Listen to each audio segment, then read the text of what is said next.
Inselmilkom u nilqakom għal programm ieħor mill-Adba il-Barra. Issa llum waqt li tkunu qed tieħdu mak-kafè jew dik il-kikra te, se nkomplu nżommulkom kumpanija billi nkomplu l-mixja tagħna minn Witi l-Għasel sakemm naslu is-Salini. Tlaqna.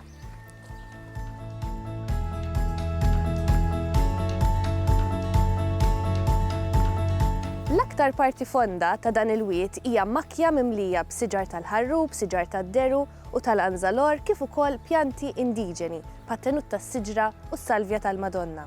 Insibu wkoll pjanti endemiċi għal dan il-wiet biss.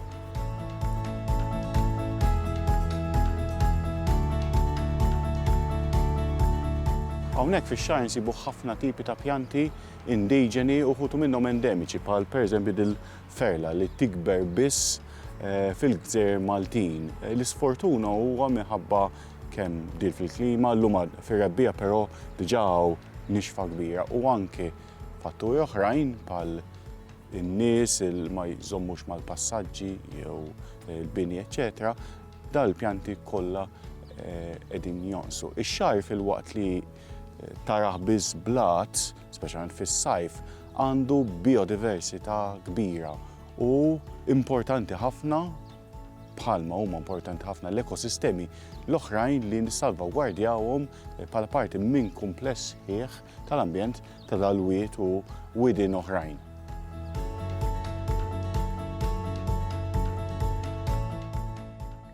F'din il-parti ta' dan il-wiet insibu numru ta' għerien ġobla toli li ħut minnhom jidhru li setgħu kienu abitati.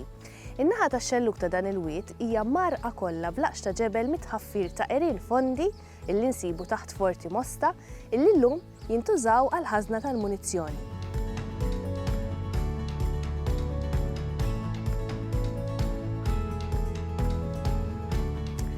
Hawnhekk imbagħad dan il-wiet idur f'daqqa, qisu xmara s-serreb biex imbagħad jiftaħ f'żona mimlija liqi.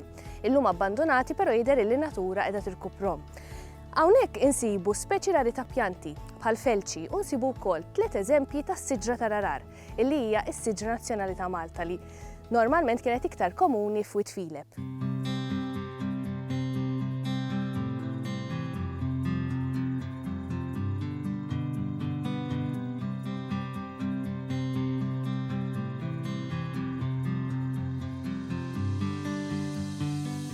Waħda mill-isbaħ kappelli li għandna fil-Gżejjer Maltin hija bla dubju ta' xejn dik ta' San Pawl Eremita, illi tinsab hawnhekk f'Witi l-Għasel. Hi bħala kappella pjuttost sempliċi, però il-fatt li tinsab ġar jagħmilha tassew unika u toffri dera vera pittoreska.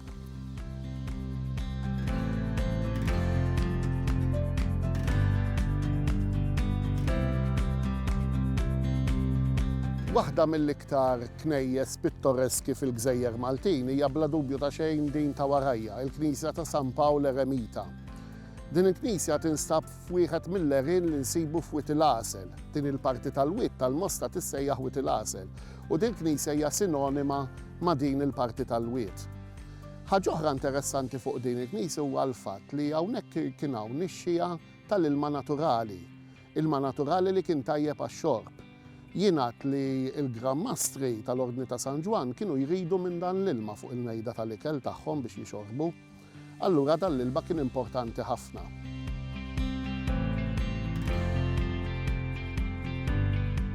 Din il-kappella għamlet żmien mhux ħażin mitluqa iżda mbagħad fl-aħħar grupp ta' volontira Mostin taħt it-tmexxija tal-Arċipriet illum Monsinjur Dunġew Karabott daħlu għar-restawr tagħha u għamlu biċċa xogħol mill-isbaħ.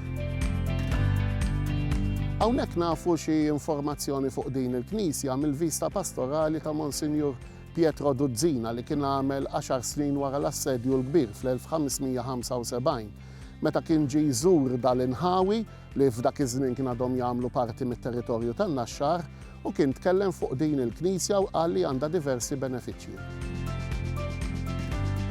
Prattikament il-Knisja għandha marbuta magħha leġġenda ta' San Kerrew, il-famuż eremita li kien jgħix hawnhekk li kien ippersegwitat mhux ħażin mill-Mostin. U meta telaq minn hawnhekk imbagħad it-torok bħala saħta tal-li jagħmlu hekk il dan l-eremit, it-torok kienu attakkaw ir-raħal tal-Mosta. Il-leġġenda hija marbuta ma' eremit illi kien jgħix f'dan il-ar. u dan l-eremita kien jgħid lin-nies biex jgħixu ħajja tajba iżda mill-lider dawn ma kinux jagħtu kasu. U fil-fatt darba ddeċida li jitlaq. U l-leġenda tgħid illi niżel lejn ix-xatt, firex il-mant tiegħu fuq il-baħar u tela fuqu. U b'dan il-miraklu erħiela għal Għawdex fejn imbagħad hemmhekk għex il-bqija ta' ħajtu.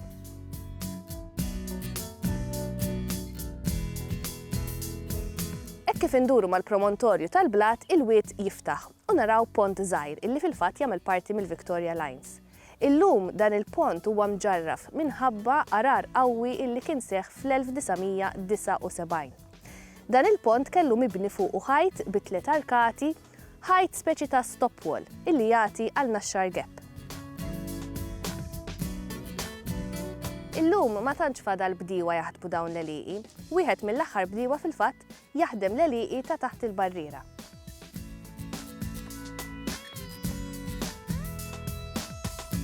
Inkomplu nimxu u ninnutaw kif issa il-wied beda jsir inqas font. U nibdew ukoll naraw illi hawn żona industrijali. Warajna hawn il-Forti Mosta kif ukoll pillbox ta' żmien l-Ingliżi. Issa se nerħula lejn wied Santa Katarina, wied ieħor f'wied il-Għasel fil-limiti tan-Naxxar fejn hemmhekk se naraw kappella oħra monija bil-ġmiel.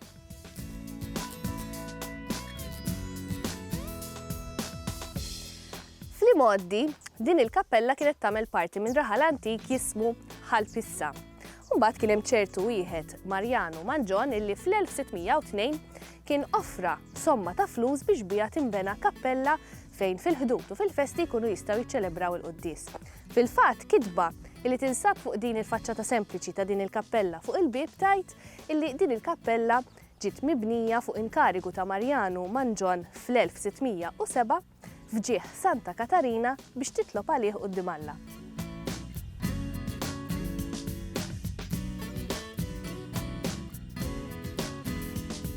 Il-Knisja ta' Santa Katarina ta' Wied il-Għasel ta' fil-bitu tagħha fl-1608, meta ċertu Marjano Manġon kien bena din il-Knisja.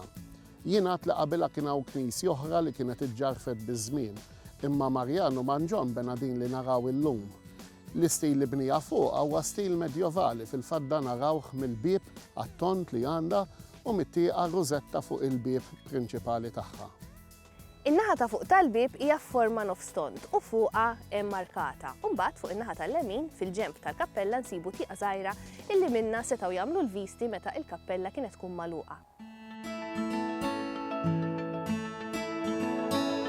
Fl-1644 l-Isqof Balaguer kien għamel vista pastorali f'din il-Knisja u ta' dettalji tagħha.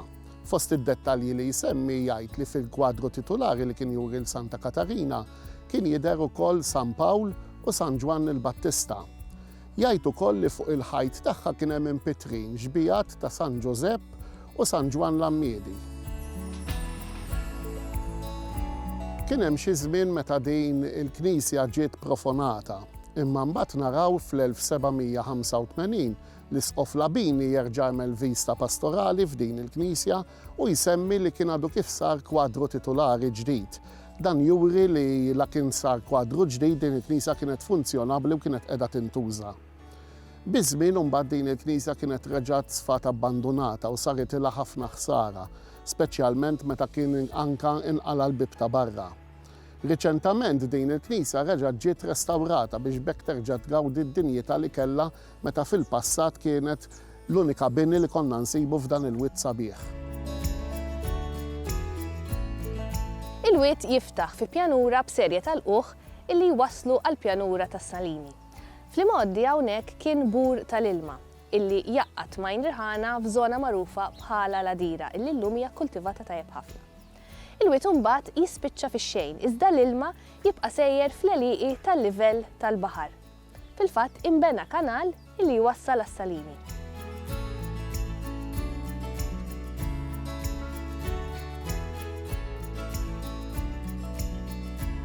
U tul il-mixja tagħna għaddejna miħdejn ir-razzetta l-imqarqċa u issa sibna ruħna fejn it-Tempju tal-Qadi fejn insibu wkoll żewġ ipoġġew Paleokristjani.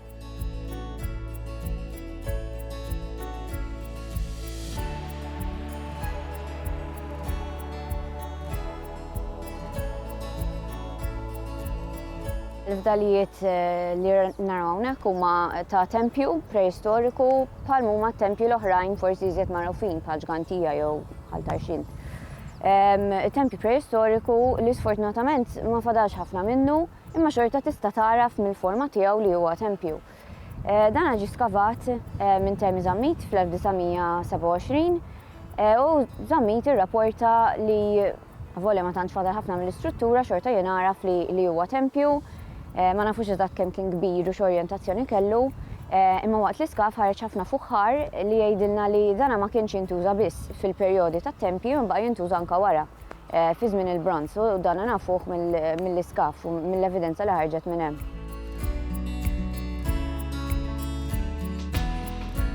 Fl-iskavi bikrija kienet instabet ċangatura tal-ġebla Franka Globigerina illi fija 5 sezzjonijiet inċiżi b'linji forma ta' stilla. Din x'aktarx kienet jew xi mappa tal-istilel jew inkella xi kalendarju tal-qamar.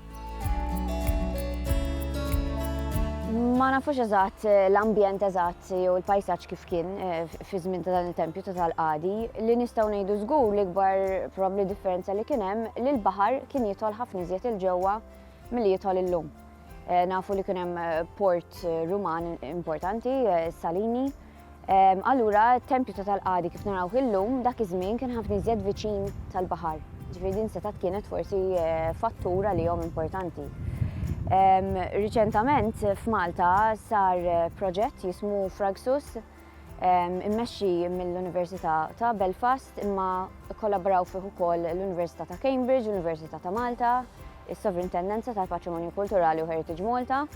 U dan il-proġett kien jiffoka speċifikament fuq testijiet xjentifiċi u metodi li tista' tuża biex tara l-ambjent ta' dak iż-żmien kif kien. Tara l-ispeċi tas-siġar li kienu jikbru, tal-pjanti, tara l-ispeċi tal-annimali li kien hemm. U dawn it-tip ta' proġetti huma proġetti importantissimi biex jgħinuna nkunu nafu dak iż-żmien x'kienu jaraw in-nies madwarhom. Ma nafux laqqas x'kien il-pajsaġġ ġifieri f'żoni differenti, ma jfissirx li għax insibu speċi waħda ta' siġra eżempju f'post wieħed li din kienet tikber kullum kien. Ġifieri iktar ma jsiru minn dawn it-tip ta' proġetti iktar nkunu nafu fil-passat x'kienu jaraw in-nies. U minn hawnhekk ħankomplu bil-mixja tagħna u darba ser naslu fejn kappella oħra. Din id-darba ta' San Mikil. U issa wasalna mela fejn il-kappella ta' San Mikil u din ukoll għandha leġġenda ħelwa marbuta magħha. Mela jingħad li qabel ma ġew il-kavallieri kien hemm dan il-bidwi ludi jismu Jacob u kellu tifla ta' 18-il sena kien jisimha Rebecca u l-mara tiegħu kienet mejta u din Rebecca kienet tqatta' ħafna ħin ma' tfal ta' Kili u Vitor illi kienu l-ġirien. U Kili u Jacob kellhom ħafna eliqi u kienu jieħdu ħsieb l-eliqi iżda mbagħad Kili kien waqaf jaħdem l-eliqi tiegħu biża' mill-furbani. U kien iwissih lil Jacob ukoll biex jibża' mill-furbani iżda dan ma kienx jagħti każ. Jingħad li ftit il fuq kien hemm statwa ta' San Mikil u Kili kien devot ħafna. U kull darba kien jagħti tazza ta' żejt lil Jacob biex imur u jixela quddiem San Mikil. Jacob kien jagħmel hekk u darba waħda instema' leħen u jagħmel din il-biċċa tax-xogħol jgħidlu illi xi darba qagħti pattilu għal dak kollu illi kien qiegħed jagħmel. Jien fost l-oħrajn ċorma furbani qabżu fuq Jacob, ħatfuh, rabtuh u ħaduh lejn ix-xatt tas-salina. U sakemm kien qiegħed fuq il-blat, sakemm qed jistennew il-xambek tagħhom jasal, beda jaħseb fit-tifla tiegħu jinkwieta.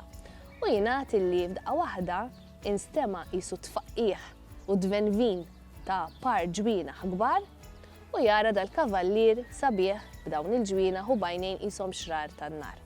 U jingħad illi dan il-kavallier ħeles lil Jacob u lil xi bdiewa oħra illi kienu maqbuda kien qata' wkoll il-qluħ prinċipali tax-xambek ta' dawn il-furbani u mbagħad meta ġew tad-dejma ħatfu lil dawn il-furbani u qafluhom. U wara dik l-esperjenza mbagħad Jacob kien ikkonverta biddel ismu għal Mikil u kien bih xi raba u bil-flus illi qala minnha kien bena kappella minflok dik in-niċċa li hu kien jieħu ħsieb. U llum il-kappella hija din li qed naraw hawnhekk. Il-Knisja ta' San Mikil tas-Salini hija knisja qadima ħafna. Fl-1618 nafu li ġie jżura l-Isqof Kaljaris U dakinhar kien saba fi stat ħażin ħafna, allura kien ipprofona. Minn dak iż-żmien din kienet għamlet żmien tista' tgħid abbandonata. Però n-nies tan-Naxxar riedu li din il-Knisja terġa' tibda tuntuża u allura fl-1652 kienet issewwiet u kważi reġa' tinbniet mill-ġdid. Ma' żmien din il-Knisja mbagħad kienet iżżejnet fejn sar il-artal ġdid u anke kwadru titolari. Illum il-ġurnata din il-Knisja naraw li reġa' ġiet restawrata. Sa ftit ta' snin ilu hawnhekk il-Knisja kienet fi stat ta' abbandun totali. Però llum il-ġurnata din il-Knisja reġa' ġiet restawrata u llum il-ġurnata nistgħu ngħidu li nħoloq ambjent verament sabiħ madwar din il-Knisja. Issa minn hawnhekk se nkomplu l-mixja tagħna u nerħula għas-Salina.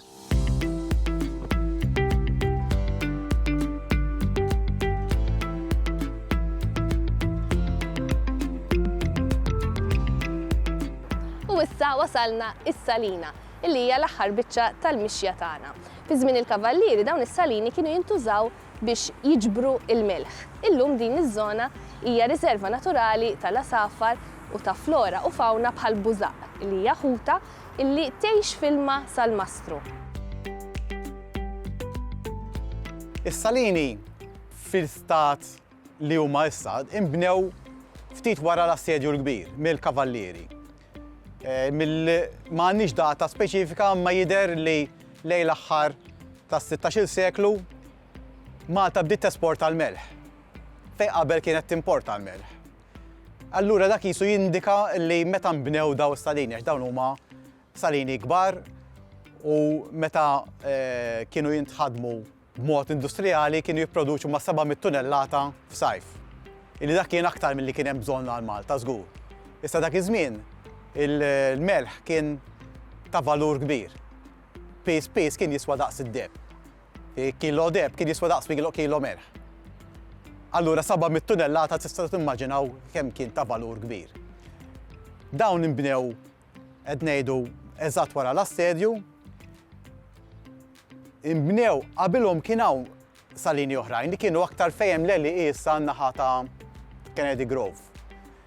Imma dawk kienu salini iżgħar illi kienu diffikultà tagħhom kienet li l-ilma rid jiddaħħal bl-idejn. Allura meta nbnew daw is-salini nbnew taħt il-livell tal-baħar u l-ilma jidħol waħdu. Tiftaħ valves u l-ilma jidħol waħdu. Miljuni ta' liters tal-ilma bla intervent fiżiku tal-bniedem. Kull ma jinfetħu il-kanali u l-ilma jidħol waħdu. Allura kien ħafna iktar faċli biex jitħadmu fuq mod industrijali. Saru interventi fuqhom ma' żminijiet, fi żmien il-kavallieri stess, fi żmien Jimenez, il-Gran Mastru Jimenez, u anke fi żmien l-Ingliżi. U l-aħħar restawr kien sar fil-żminijiet riċenti bil-għajnuna ta' fondi Ewropej. Is-salini l-iktar huma magħrufin huwa għall-asafar. Asafar varjaw bħalissa warajna kif taraw huma asafar ta' xitwa li huma Gawwi u Ċirlew li l-iktar li tiju hawnhekk biex jistkennu mill-maltemp. Meta jkun ħafna maltemp iktar ikun hawn, ġieli jkun hawn eluf. Fil-passa imbagħad ikun hawn asafar tal-passa, mill-irsieset u varjetà kbira ta' asafar. Sew fil-rebbija, il-passa tar-rebbija tibda fil-bidu ta' Marzu, imma f'April tkun fl-eqqel tagħha. L-iktar li jkun hawn asafar tal-passa huwa f'April infatti. Il-post huwa importanti wkoll huwa għall-ħut.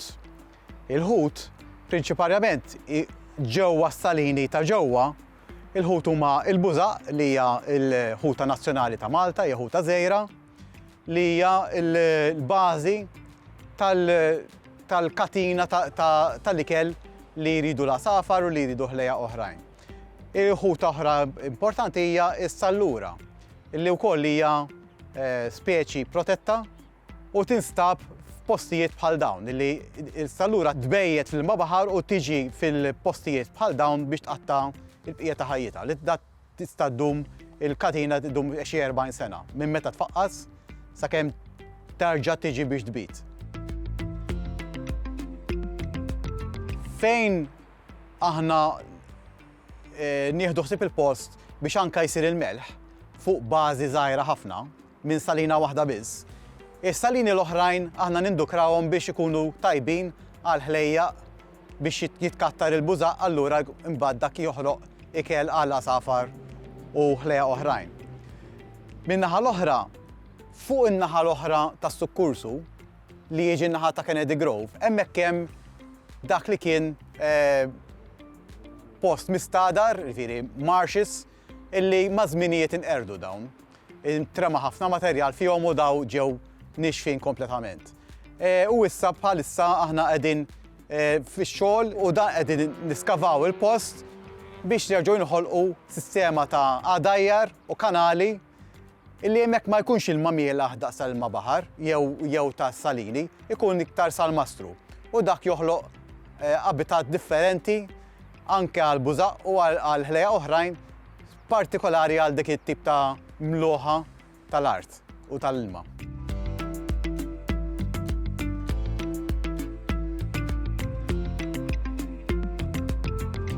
U bekk illum wasalna fit-tmiem il-mixja tagħna, il-fatt kurjuż tal-lum. Mixja qasira fil-break tax-xogħol tgħinek tkun iktar pożittiv u iktar produttiv. Aħna niltaqgħu għal mixja oħra fil-programm mill-Adba l-barra il-ġimgħa d-dieħla fejn se mmorru fil-witt tal-Mistra. Narawkom.